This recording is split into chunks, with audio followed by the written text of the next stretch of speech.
Aujourd'hui, c'était la présentation à la veille des élections, des nouvelles élections qui, cette année, vont se passer le même jour pour le Parlement, pour les communes, pour les régions, pour la liste régionale des femmes dans chaque région.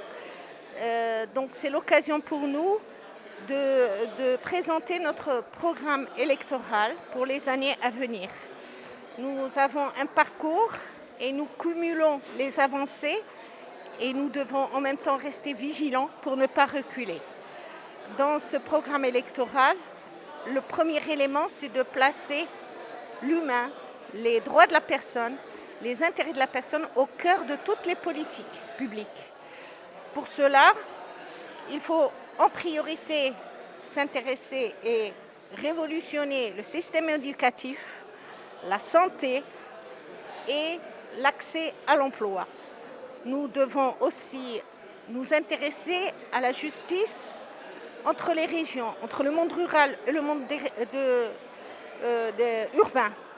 Nous avons en priorité depuis toujours la question de l'égalité, parce que l'égalité entre les femmes et les hommes, c'est l'égalité en droit, mais aussi en droit économique, en accès aux postes de décision et en accès à toutes les possibilités d'autonomiser les femmes et les familles en conséquence. Nous savons le rôle primordial de la femme et la période de Covid l'a assez montré combien le rôle de la femme a été primordial, en même temps qu'elles sont les plus touchées par la précarité, par les menaces de la pauvreté, et pour elles et pour leurs enfants, pour leurs familles.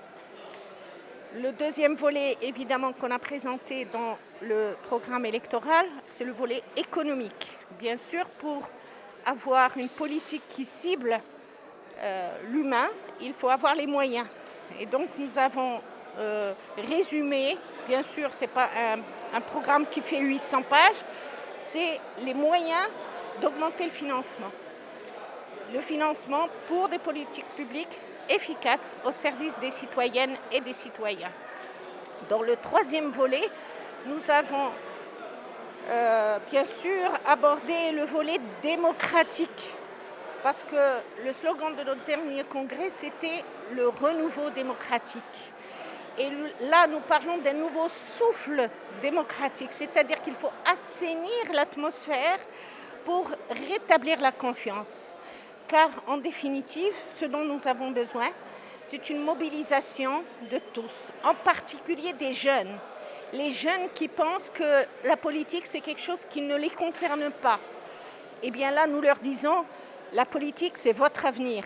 Si vous ne mettez pas votre bulletin dans les urnes, ne venez pas vous plaindre ensuite que telle ou telle politique a été décidée et la combattre. Participez, donnez votre voix aux gens en qui vous avez confiance. Étudiez leur programme, étudiez leur parcours, ce qu'ils ont pu réaliser en étant dans le gouvernement ou en dehors, et participez. L'essentiel, c'est le message suivant. Participons tous au Maroc que nous voulons demain.